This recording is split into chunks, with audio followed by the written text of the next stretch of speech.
سلام سلام ህፃናት ከመይ ቀኒኹም ደሓን ደቐኒኹም ህፃናት ሎሚ ኸኣብ ሌላ እንስሳታት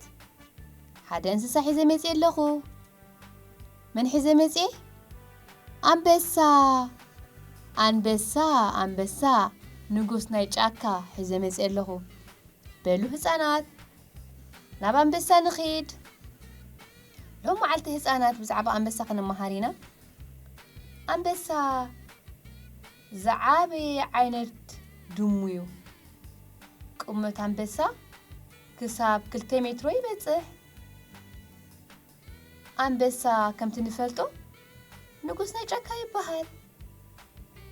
ተባዕትዮ አናብስ ካብ አንስትዮ አናብስ ይገዝፉ ተባዕትዮ አናብስ ኣብ ክሳዶምን ኣብ ፀጉሮምን እንታይ ኣለዎም ጨጉሪ አንስትዮ አናብስ ግን ጨጉሪ የብለንን አናብስ ብጣዕሚ ቁልጥፋት እዮም ኣብ ሰዓት ክሳብ 80 ኪሎ ሜትር ይጓዓዙ አናብስ ሓቢሮም ይነብሩ ተባዕታይ አንበሳ ኣዝዩ ህኩዩ ኣብ መዓልቲ ክሳብ 10 ሰዓታት ክድቅስ ይኽእል አንበሳ እቲ ምጩእ ግዚኡ ዝሃድነሉ ኣብ ግዜ ለይቲ እዩ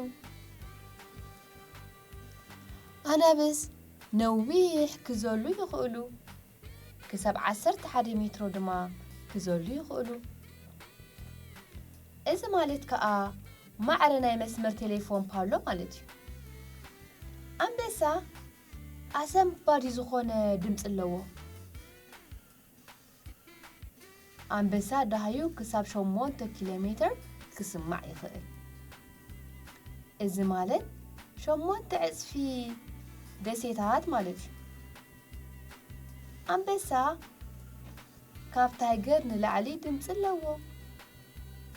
አንበሳ ብዙሓት ንኣሽቱ ኣስናን ይውንን እተን 4 ዓቃቢቶስ ኣስናኑ ድማ 7 ሰንቲሜትር ይበጽሓ እዚ ከዓ ልክዕ ከምታ ቁመት ናይ ማእከለይቲ ኣጻብዕቲ ኢድና ማለት እዩ አናብስ ዓቢ ከብዲ እግርን ዓቢ ከብዲ ኢድን ኣለዎ ነፍሲ ወከፈን ድማ 5 ኣጻብዕቲ ኣለወን እተን ኣጻብዕቲ ይንቀሳቐሳ እየን ይኣትዋ ይወፃ